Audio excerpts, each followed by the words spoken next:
tardes a todos y a todas. Y en primer lugar agradecerles su asistencia y darles la bienvenida a esta sede de Cultura, de la Área de Cultura y Memoria Histórica de la Diputación Provincial de Granada, en la que vamos a inaugurar formalmente esta 7ª edición de las Jornadas de Memoria Histórica que organizamos desde la propia Diputación. Bueno, siempre es un orgullo para mí, como presidente de la institución provincial, decir que la institución que presido fue la primera institución que tuvo un área específica de memoria, la primera institución provincial que tuvo un área específica de memoria histórica y democrática, y que esta jornada, esta 7ª edición de las jornadas que inauguramos hoy, pues forman parte de esta encomienda que en su día pues le hice a la vicepresidenta y responsable de Cultura y Memoria Histórica, Fátima Gómez Abad. Bueno, las funciones que se le encomendaron, que le encomendé en su día, no son otras que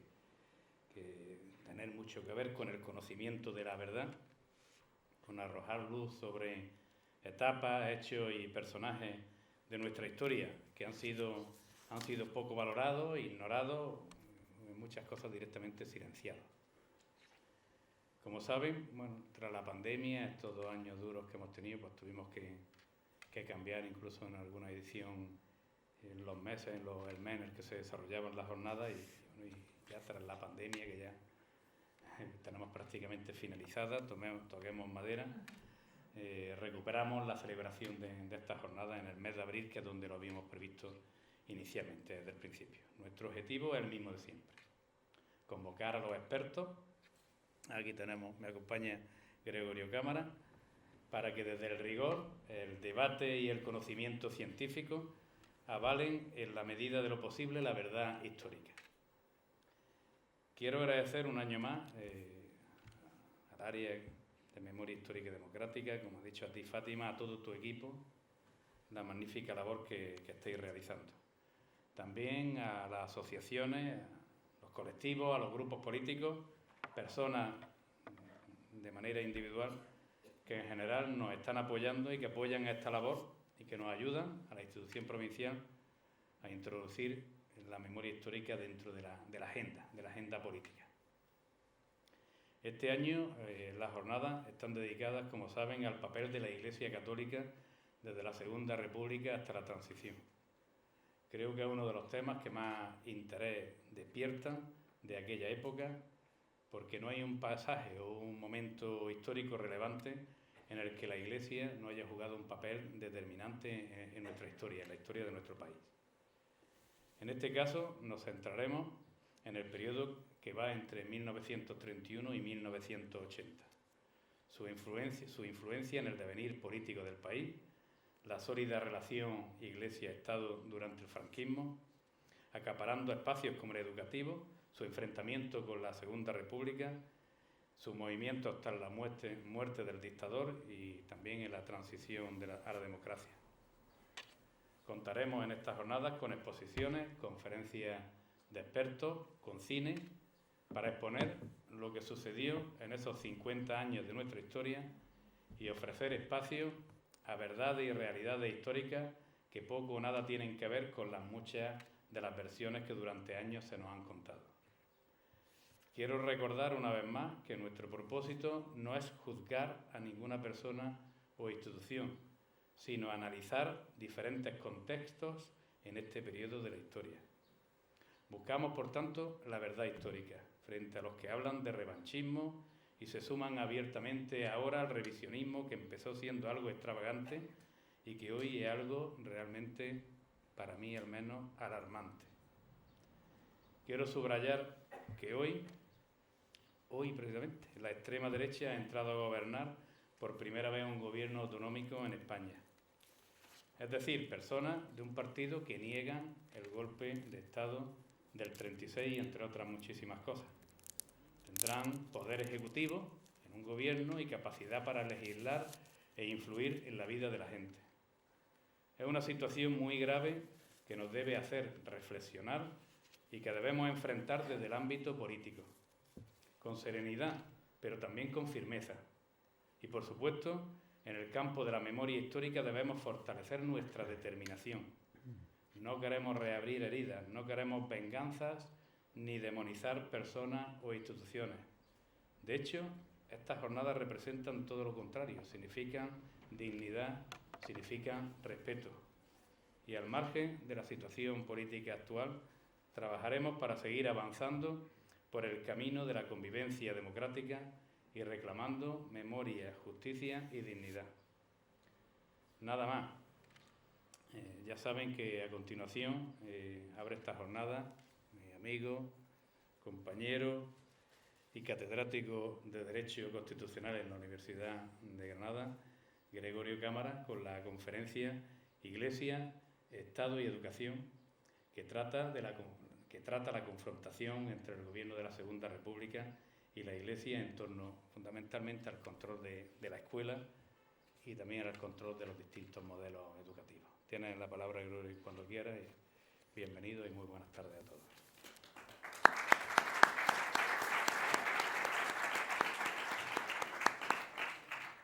Muchas gracias, querido presidente, querido Pepe, querido amigo y compañero. Y también enhorabuena por haber promovido que se haya generado este ciclo de conferencias tan interesante, tan importante. Y por supuesto, Fátima, a ti, no solo a ti, sino a ti y a todo tu equipo, por el excelente trabajo que habéis hecho. Basta ver la exposición para darse cuenta de la envergadura del trabajo que habéis realizado. Desde luego es una exposición magnífica que animo a quien no lo haya visto a que la vea,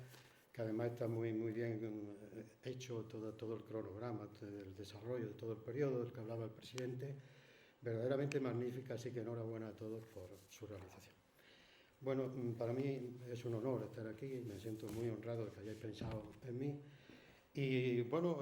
corro el riesgo de dar un tostón verdaderamente considerable porque es mucho de lo que hay que hablar sobre ese periodo. Y precisamente por esta razón me vaya a permitir que me sumerja ya de manera inmediata, ¿no?, en el desarrollo de esta conferencia. Bueno, yo tengo como cometido, como sabéis, por el programa, hablar de Iglesia, Estado y Educación, la política educativa de la Segunda República y la reacción franquista del nacionalcatolicismo. Creo que para hablar de este tema hace falta antes contextualizar la política educativa de la Segunda República, haciendo referencia, aunque sea bastante breve, al papel histórico previo que ha jugado la Iglesia en sus relaciones en el terreno con el Estado, especialmente en el terreno educativo. Entonces yo quería simplemente hacer un esbozo. Desde el siglo XVII la Iglesia, como se sabe, había venido utilizando de manera creciente, podríamos decir, la educación como un potente instrumento ideológico para mantener su poder social y su extraordinaria influencia política. Y durante el primer tercio del siglo XIX conoció periodos de relativa inflexión, de problemas. En definitiva, ¿cómo? Pues con la abolición de la Inquisición y las desamortizaciones, y en el terreno educativo con los intentos de modernización relativa que se intentaron a partir de la Constitución de Cádiz. Si bien esta, que quede claro, establecía a perpetuidad la confesionalidad católica del Estado y prohibía el ejercicio de cualquier otra, en su artículo 12. E incluía también en el currículo escolar el catecismo de la religión católica. Posteriormente, el Plan General de Instrucción Pública de 1836, el Duque de Rivas, el Plan General de Estudios de Pidal del año 45, de 1845, y el Concordato de 1851, pues reafirmaron con la confesionalidad del Estado la enseñanza de la doctrina cristiana y el derecho de la Iglesia a fiscalizar la enseñanza de todos los centros educativos públicos y privados. Posteriormente, la Ley Moyano de 1857 y las sucesivas medidas de Orobio en 1866 y después en 1875, que como sabéis llegó a prohibir cualquier enseñanza contraria a la fe católica, lo que motivó la separación de sus cátedras precisamente, entre otros, de Nicolás Salmerón, de Emilio Castelar y después de Francisco Giner de los Ríos. Pues todo esto supuso una línea de continuidad clarísima en la influencia de la Iglesia Católica hasta la dictadura primo-riverista de 1923, pasando por el previo y largo periodo de la Restauración con la Constitución de 1876, que establecía igualmente la confesionalidad católica del Estado, y en la educación con el currículum de Romanones del año 1901. En definitiva, lo que quiero decir es que a lo largo del siglo XIX la Iglesia convivió de manera acomodaticia y muy conveniente, manteniendo su influencia con los grupos liberales, con los grupos moderados y conservadores, si bien tras la Revolución de 1868 y la Constitución de 1869, que obligaba a la nación a mantener el culto y los ministros de la religión católica, pero toleraba el ejercicio de cualquier otro culto, en el artículo 21, pues hubo una importante pero breve paréntesis después de esto de verdadero riesgo para la Iglesia durante la Primera República, que no llegó a consumarse, porque, como ya sabéis, la non nata Constitución de 1873 proclamaba la voluntad de llevar a cabo una clara separación entre Iglesia y el Estado. Y en el primer tercio del siglo XX pues se produjo un avance cada vez más intenso de la modernidad, la secularización progresiva de la sociedad, el surgimiento de un intenso anticlericalismo, y todo eso hace que su influencia vaya disminuyendo, pero al mismo tiempo va creciendo su apego por la monarquía, por la aristocracia y por el ejército, instalándose en el rechazo frontal de los planteamientos liberales. El golpe de Estado de Primo de Rivera en 1923 y la creación de la Unión Patriótica fueron saludados por la Iglesia como la verdadera regeneración de España y la vuelta de España a la España de Dios, solía decirse. Pero, como señala el investigador Callaghan, sus grandes expectativas se vieron relativamente frustradas, en tanto que el régimen dictatorial no propició un catolicismo social y político que fuera eficaz y que le permitiera sustentar con la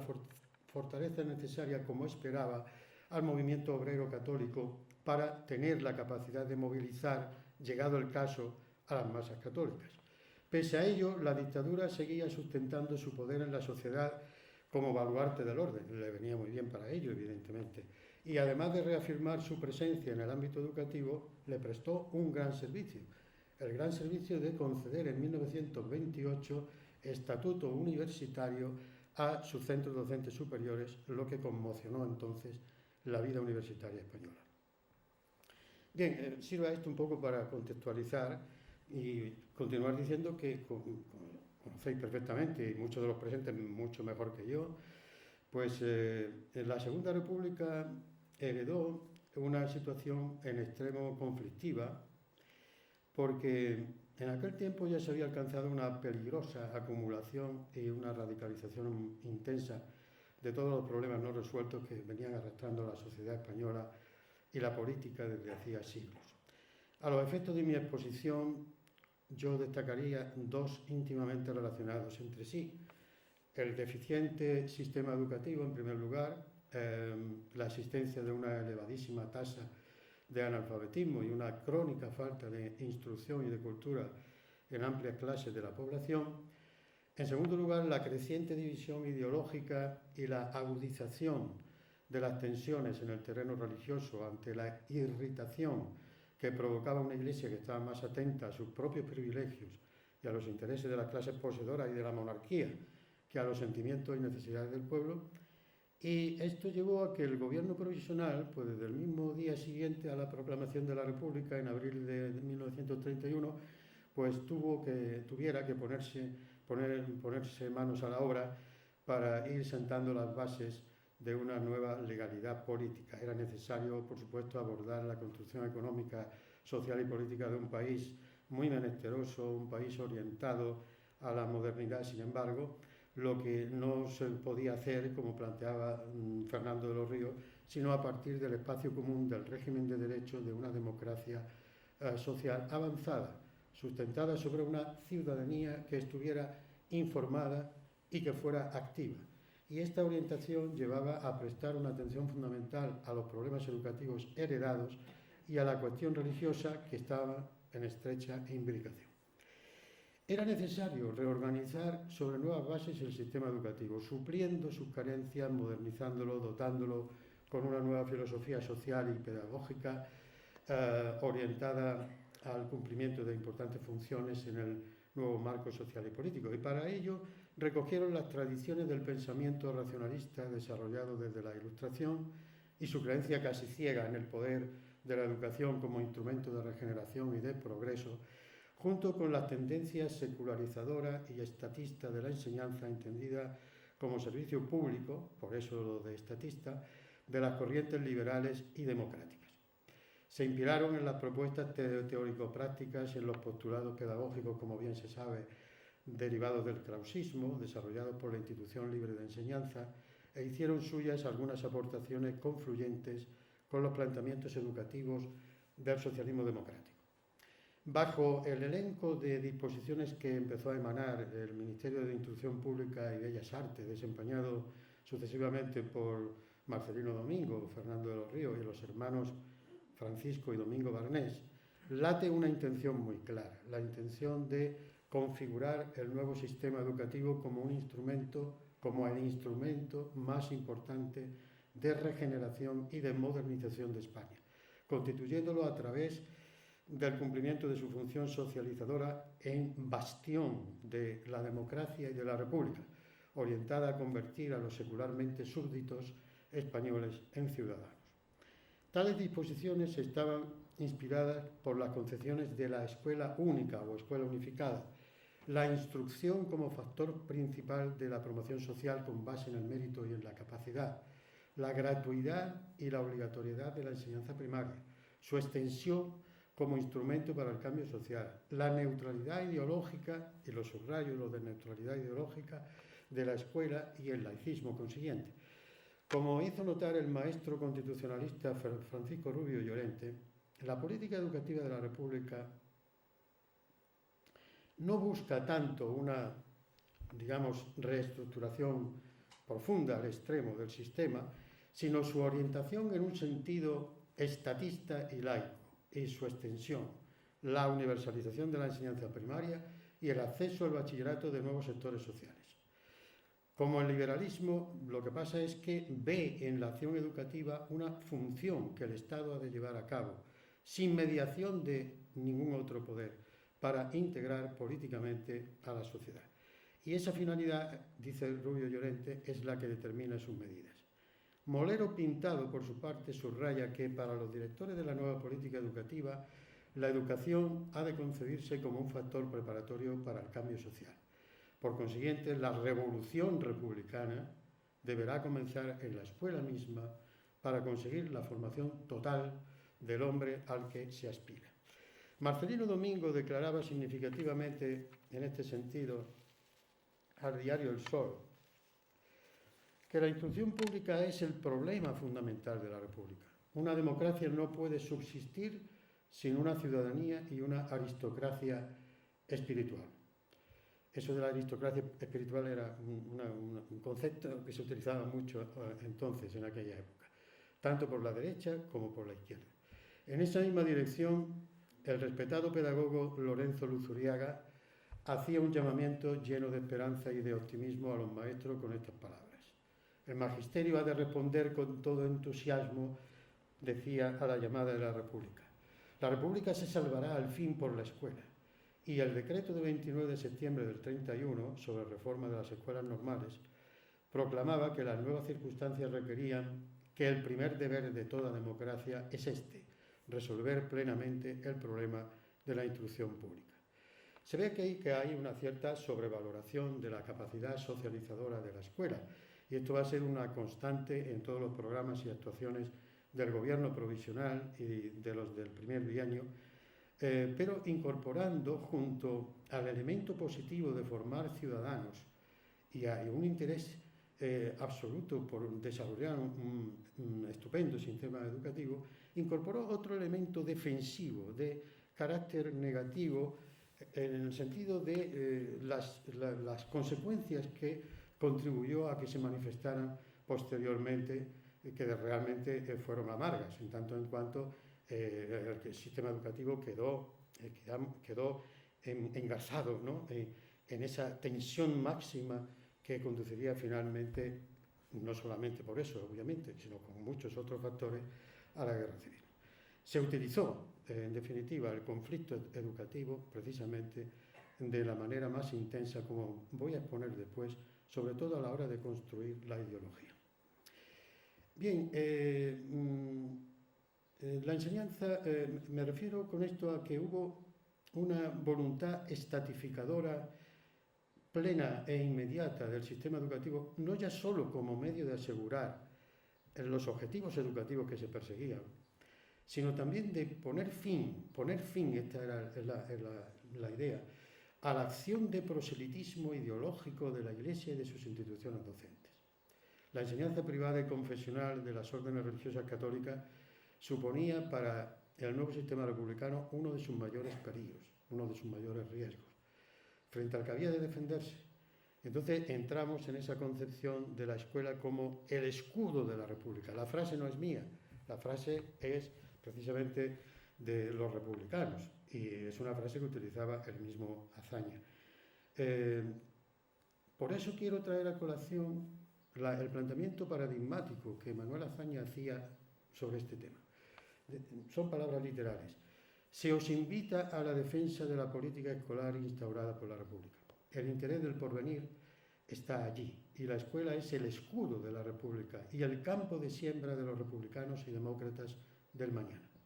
Los hombres no nacemos republicanos, ni socialistas, ni monárquicos. Los hombres, también las mujeres, son los que se les enseñan a ser. Y si nosotros no enseñamos a los que nos sucedan, ni formamos el espíritu de los niños desde la escuela, ¿en qué va a fundar la sociedad española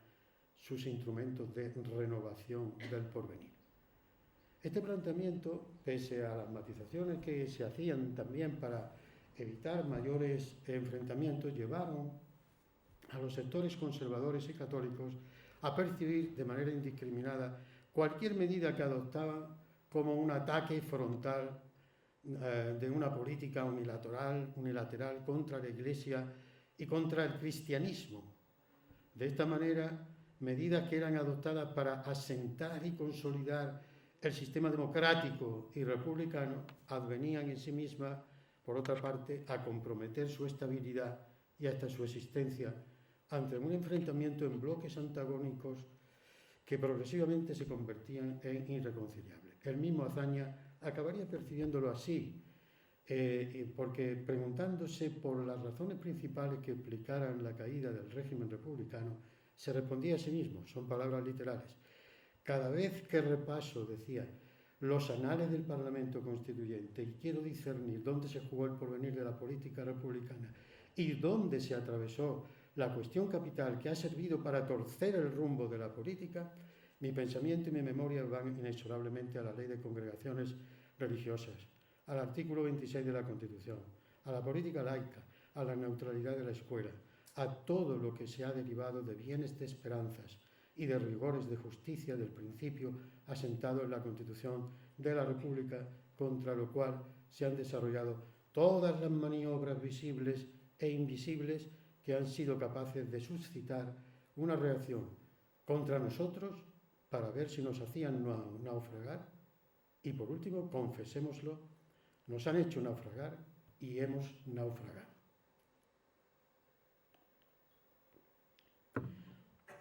Las medidas sobre la enseñanza siempre estuvieron en el núcleo de la cuestión religiosa. La importancia del problema educativo para la República deriva de que en él incidieron con particular intensidad las relaciones Iglesia-Estado por la sustitución de los centros educativos de las órdenes y congregaciones religiosas y la corriente laica del gobierno, con todos los intereses en relación con lo primero, materiales e inmateriales, que por esta razón estaban en juego. Las fuerzas políticas de la derecha más conservadora se aprestarían a explotar políticamente contra la República todas las medidas que se iban adoptando. Antes de promulgarse la Constitución, diversas disposiciones del Ministerio de Instrucción Pública implantaron el carácter laico de la enseñanza en todos los niveles. La Constitución estableció como uno de sus principios el carácter aconfesional del Estado español y la libertad religiosa, como bien se sabe, y en su virtud el artículo 48 constitucionalizaba la laicidad de la educación, sustituyendo la anteriormente omnipresente moral religiosa en el sistema educativo derivada del viejo concordato de 1851 por el principio de inspiración de la instrucción en ideales de solidaridad humana. A las iglesias en general y a la católica en particular solo les quedaba reconocido el derecho de enseñar sus respectivas doctrinas en sus establecimientos propios. Y, aunque no se prohibía expresamente la enseñanza privada, el Estado se reservaba como función esencial la acción educativa y cultural. Estas medidas se hacían también más rotundas con la aprobación del artículo 26 de la Constitución, que era el 24 del proyecto, y aunque no se establecía la supresión total de las órdenes religiosas, este artículo adoptaba medidas de intensísimo calado, como se refleja en la exposición. Impedía el auxilio económico por parte de los entes públicos, de todos ellos, a las iglesias, asociaciones e instituciones religiosas, a las que daba el tratamiento jurídico, por otra parte, de asociaciones sometidas a una ley especial. Determinaba la total extinción del presupuesto del clero, disolvía a aquellas que tenían el voto de obediencia a autoridad distinta de la legítima del Estado. Se estaba refiriendo, lógicamente, sin decirlo, a la Compañía de Jesús. La sujetaba a la observancia de todas las leyes tributarias del país y les prohibía, como es lógico en un Estado democrático, y les prohibía además el ejercicio de la industria, el comercio y la enseñanza. Y establecía la posibilidad de nacionalizar sus bienes y la obligación de rendir anualmente cuentas al Estado de su inversión en relación con los fines de cada asociación. Pero entre todas estas medidas, que estaban orientadas a suprimir los tradicionales privilegios y la gran influencia social y política de la Iglesia, ninguna era de tanta trascendencia para ella y para la derecha más conservadora como la disposición del párrafo cuarto de este artículo, que prohibía a las órdenes religiosas el ejercicio de la enseñanza. Del mismo modo, le resultaba inaceptable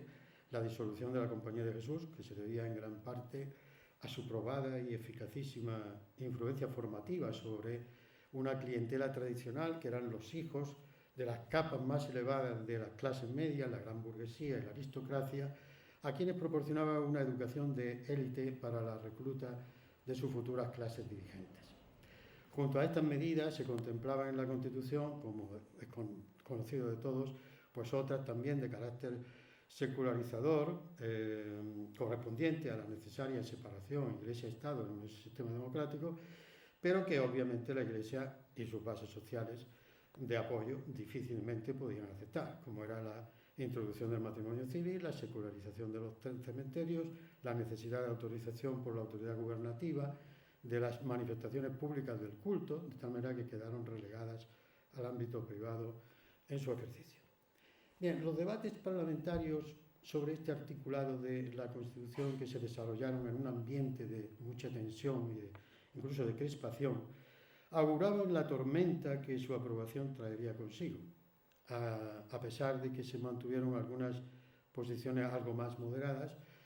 Triunfaron las tesis y planteamientos esgrimidos por Azaña, basados en ese espíritu defensivo de la República, de escudo de la República, que proclamaba frente al histórico proselitismo religioso e ideológico eclesial.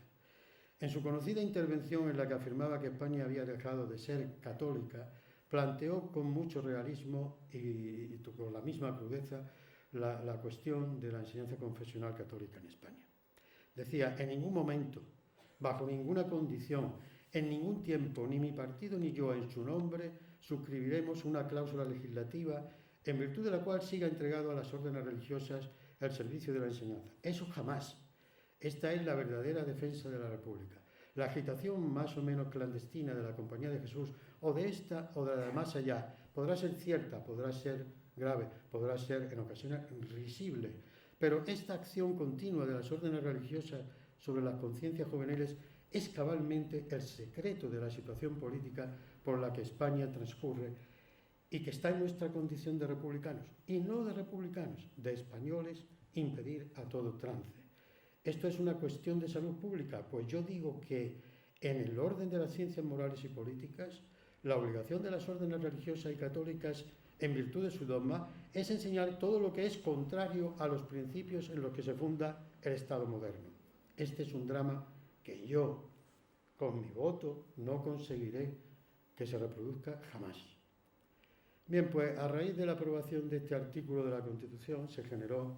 una situación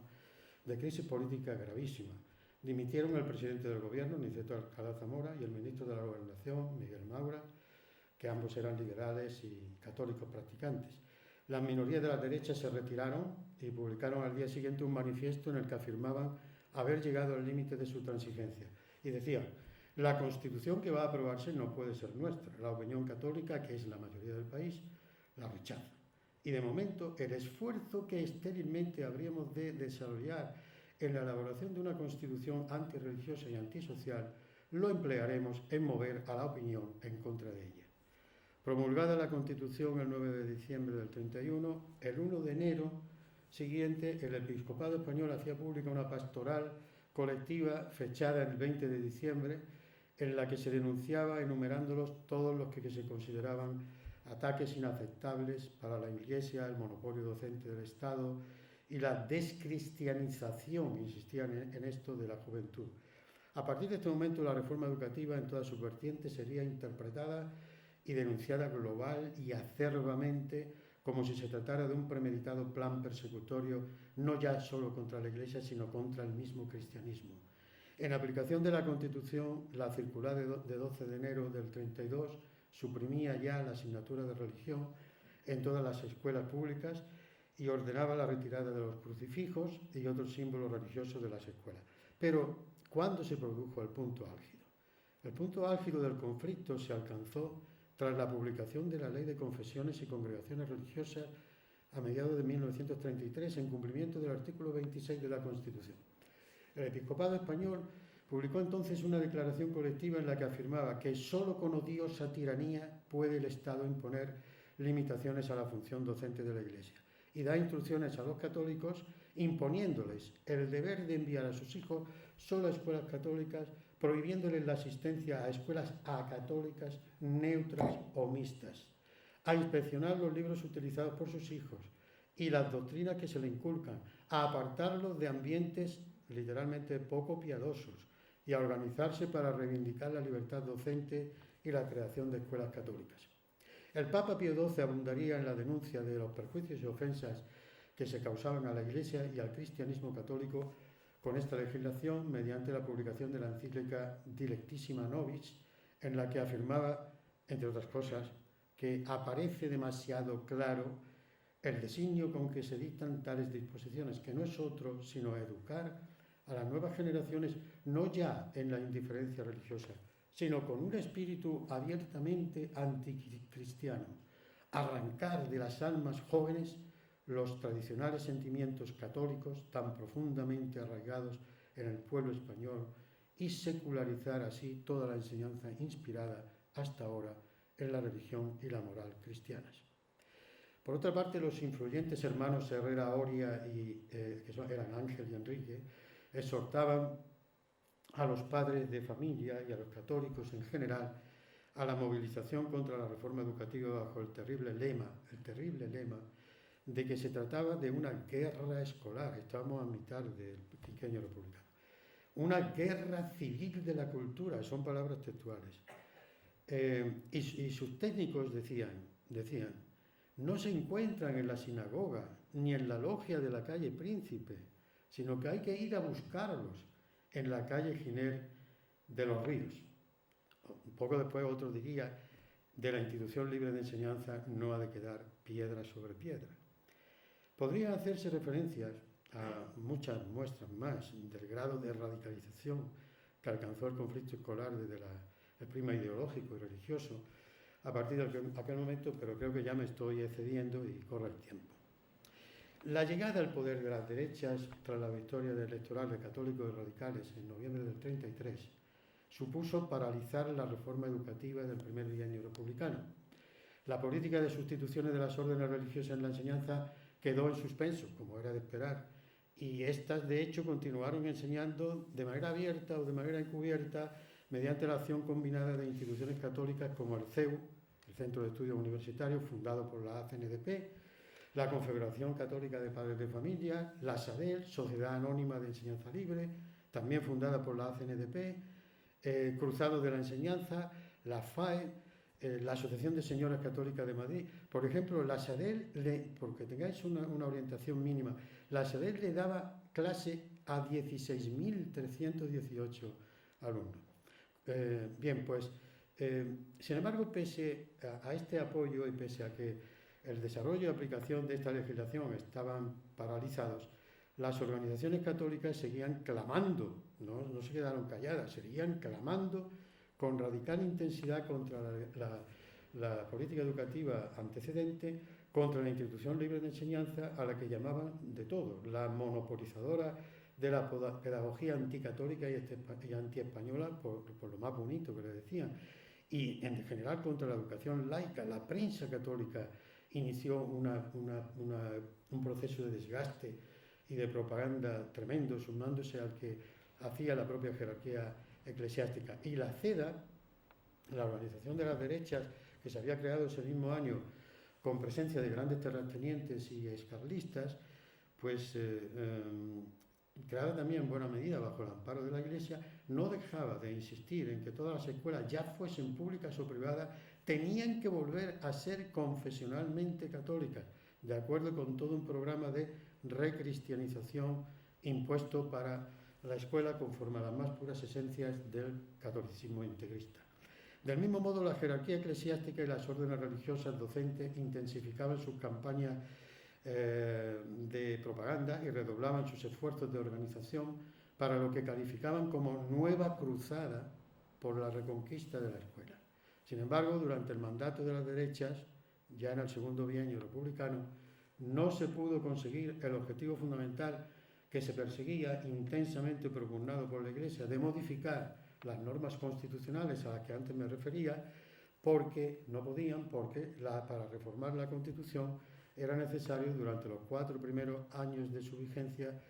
el voto de las 2/3 partes de los diputados y la mayoría absoluta en lo sucesivo. En una sociedad tan dividida, con la inexistencia de formaciones de derecha auténticamente republicanas y dispuestas a participar sin reserva en el juego político parlamentario, lo cual hubiera sido lo deseable,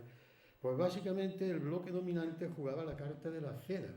y la crisis de hegemonía se fue alimentando con una radicalización ideológica extrema. El ascenso del fascismo foráneo contribuyó a ello y fue percibido por el conjunto de la derecha española como una contrarrevolución en la que podían poner sus esperanzas y, siguiendo su estela, dinamizar una movilización contra la República. Hubo de esta manera, como ha puesto de relieve el profesor Jiménez Campo, una progresiva recepción estrictamente conservadora de las ideas fascistas por parte de las clases tradicionalmente dominantes del país, y del mismo modo fueron interpretadas por los partidos políticos que las representaban. Se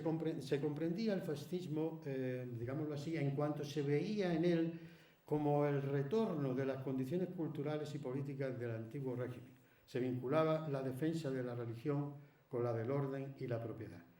Y en los planteamientos que hacen los ideólogos de la derecha es posible advertir esta trabazón con el principio religioso que da sentido a todos los demás, de ahí su importancia, en su función de radical negación de los planteamientos de las fuerzas opuestas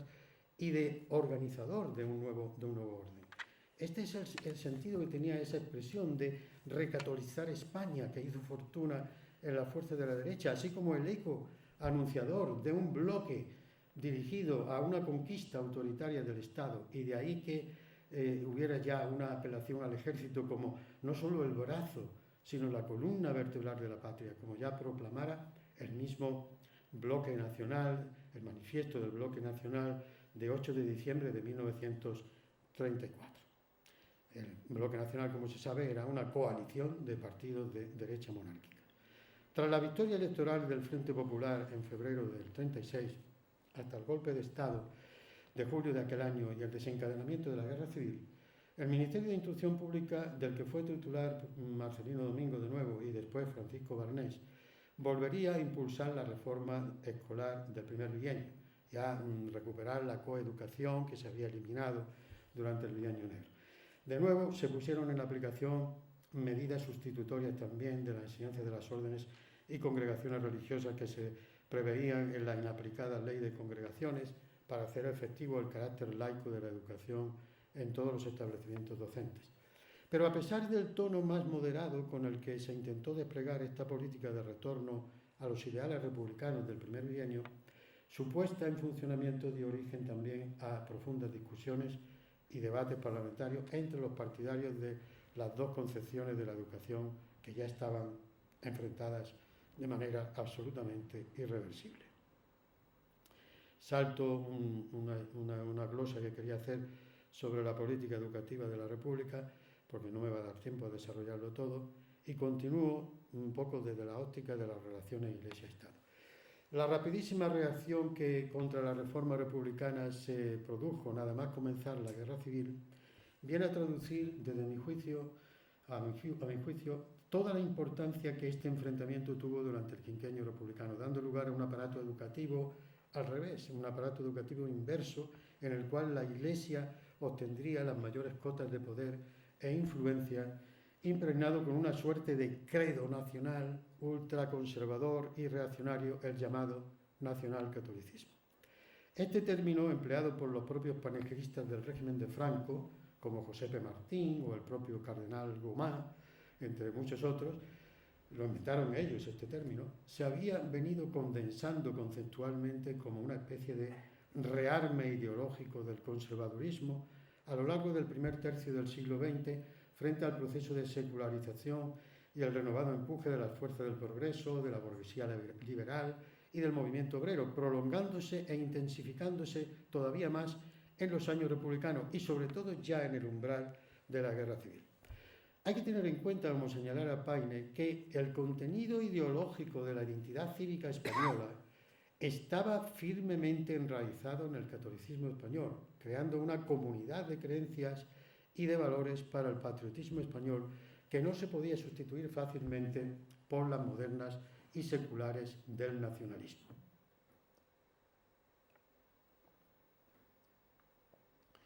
El nacionalcatolicismo venía así a hacer presente todo el peso del pasado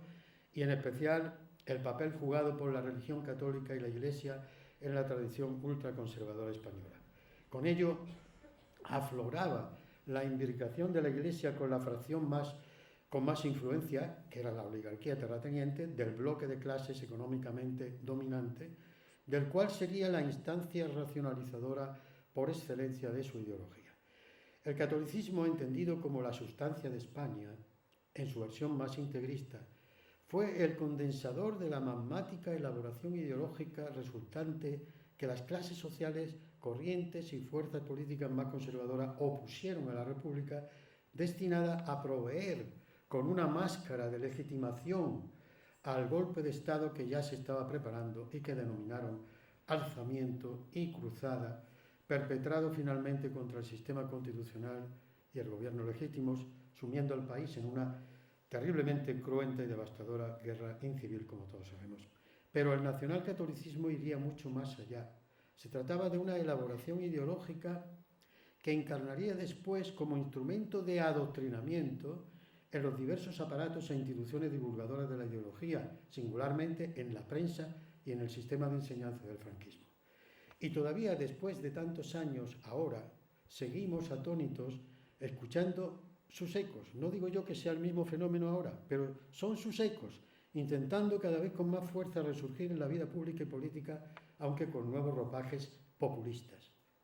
El universo ideológico nacional católico puede ser caracterizado conforme a unas notas muy definidas, difusas y amalgamadamente ligadas entre sí, que son ciertas mentalidades de orden y sumisión al poder y a la autoridad tradicionales,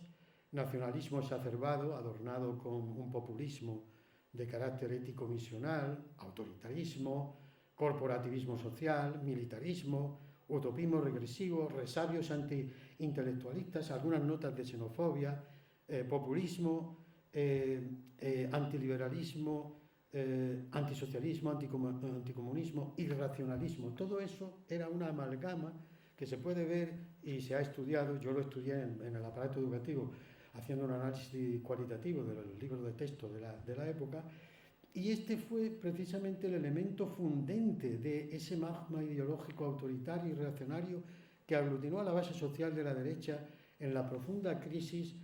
por la que atravesaba a lo largo del quinquenio republicano. Una crisis que giraba en torno a la negación radical de una situación social y política cuya inestabilidad para ellos era expresión de la imposibilidad de la aristocracia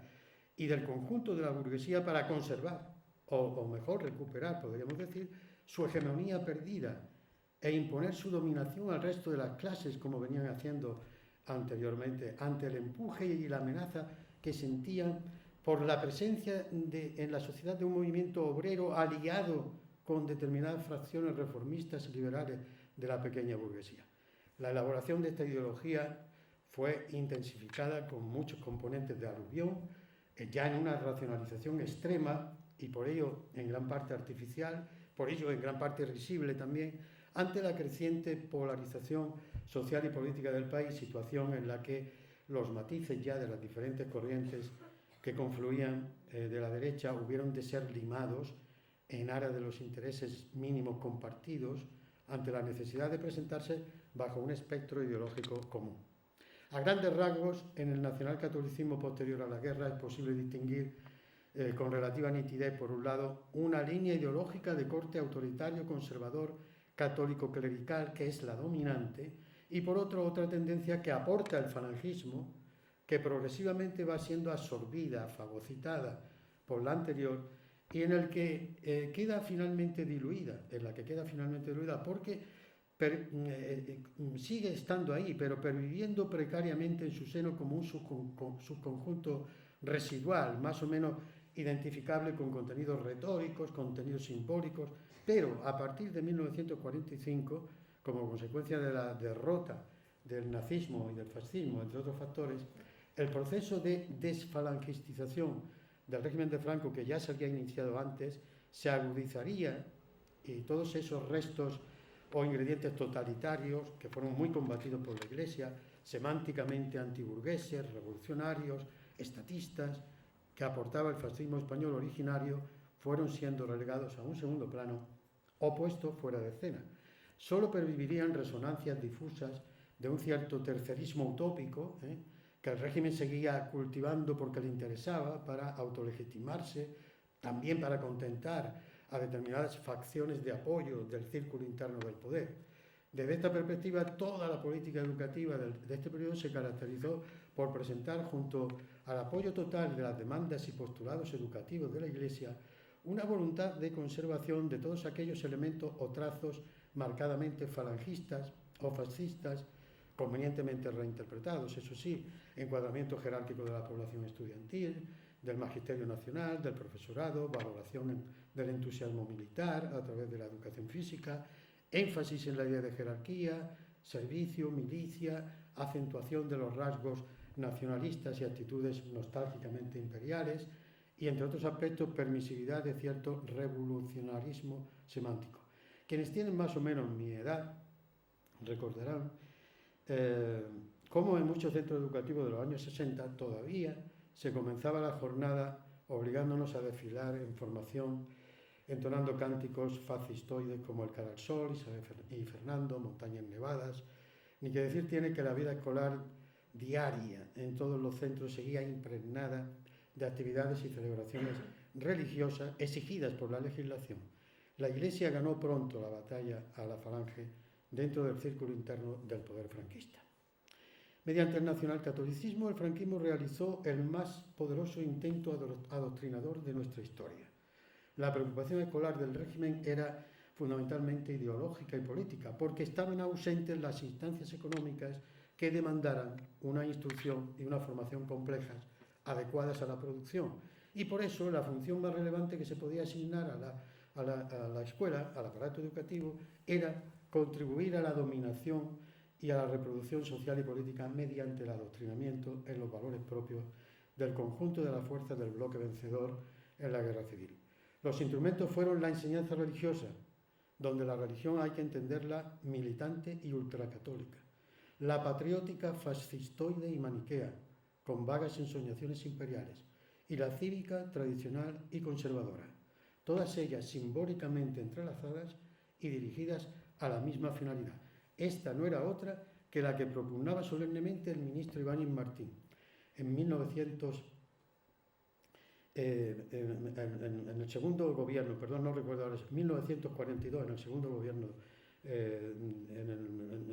de Franco. Una vez más decía ante el claustro de la Universidad de Barcelona en 1942, afirmo paladinamente que la base del régimen no está en los grandes problemas materiales. El régimen ha de apoyarse en el alma de todos los ciudadanos, en la capacidad decidida y heroica de todos los espíritus. La política inexcusable, la gran política de nuestro movimiento, está vinculada a la acción educadora que, de acuerdo con los principios de enseñanza, se ejerza en el corazón de la niñez y de la juventud. Sin esto carecerá de sentido el movimiento y sería imposible la permanencia del régimen. Bien, pues de acuerdo con este programa, pues se llevaron a cabo todas las depuraciones en todos los niveles del sistema educativo, dejaron de ser profesores en los distintos niveles de enseñanza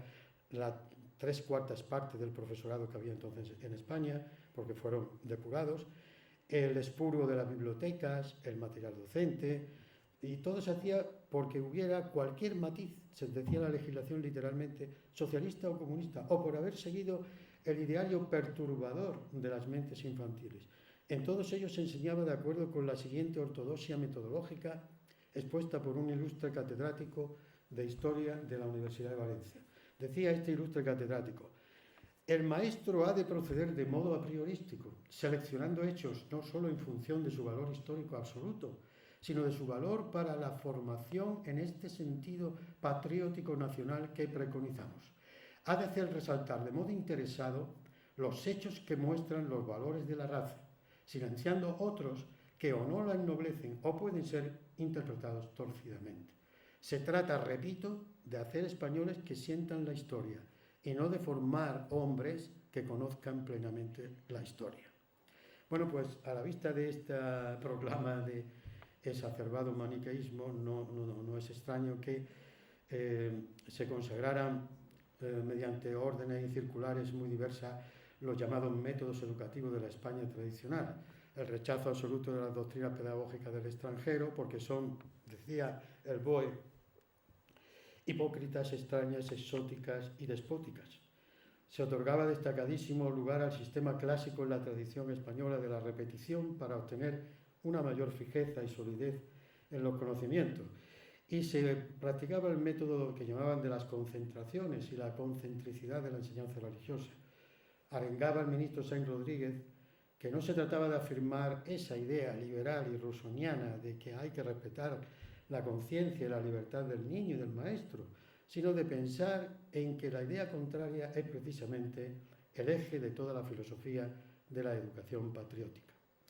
En el orden institucional, y ya voy terminando, el nacionalcatolicismo supuso también, más allá de la plasmación de los contenidos a los que me vengo refiriendo, la privatización del sistema de enseñanza en una sustancial medida,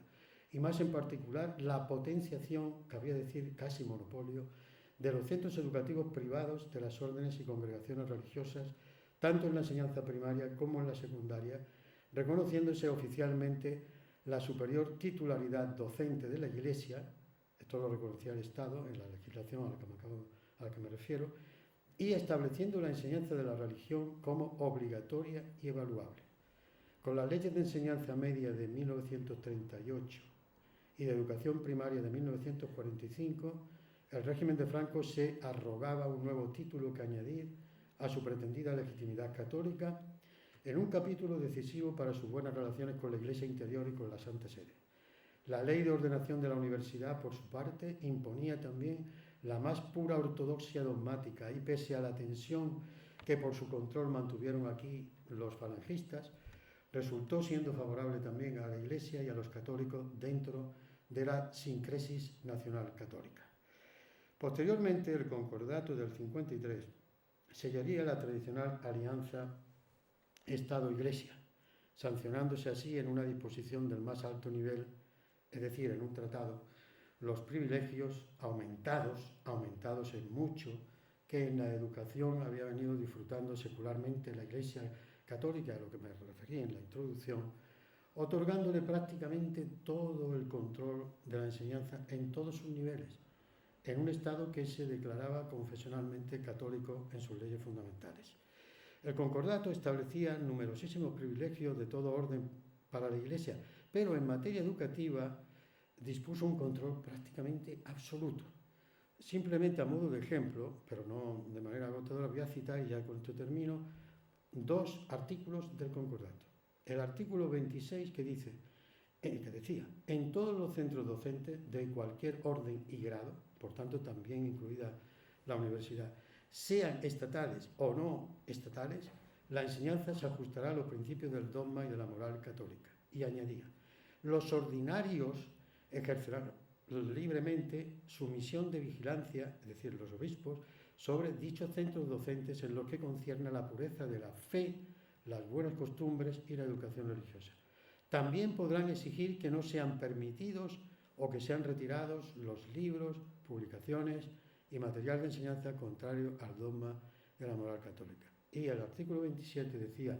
el Estado español garantiza la enseñanza de la religión católica como materia ordinaria y obligatoria en todos los centros docentes, sean estatales o no estatales, de cualquier orden o grado. Bien, pues aquí lo dejo. Ha sido una exposición larga, pero era difícil resumir tanta complejidad y tanta acción como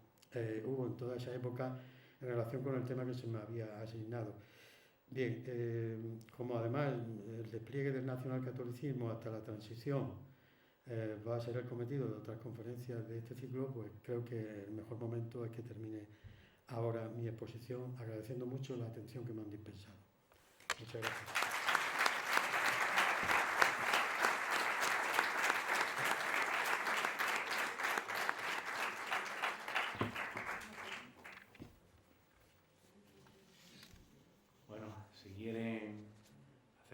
Plantearle a nuestro ponente alguna pregunta, alguna cuestión, alguna reflexión, es el momento.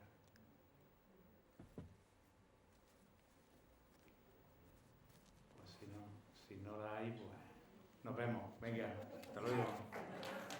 Bueno, un momentillo. Ya se han animado varios. Bueno, yo,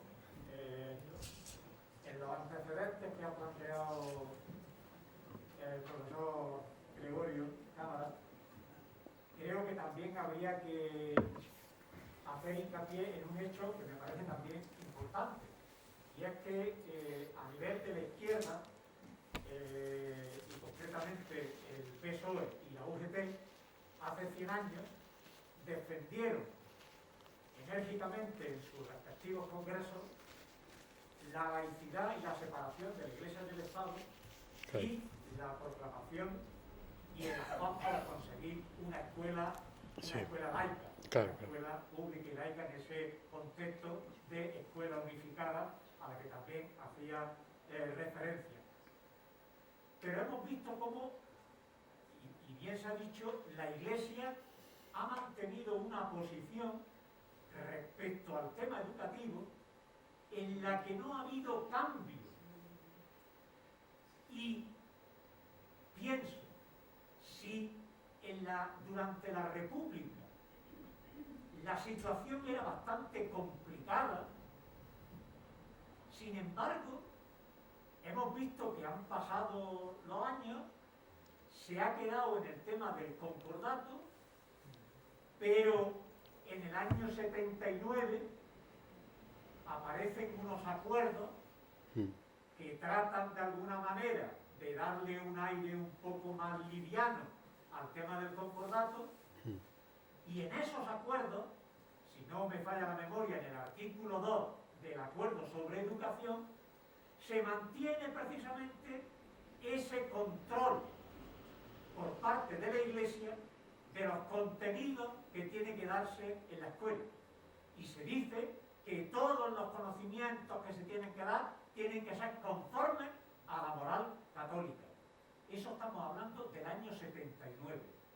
Y las organizaciones de izquierda parece que no se aprende de la historia y no se opusieron cuando estos acuerdos pasaron al Congreso de los Diputados, y no se opusieron a estos acuerdos. Y se les mantuvo también la financiación, que yo creo que fue también otro de los grandes pilares de ataque de la Iglesia a la República,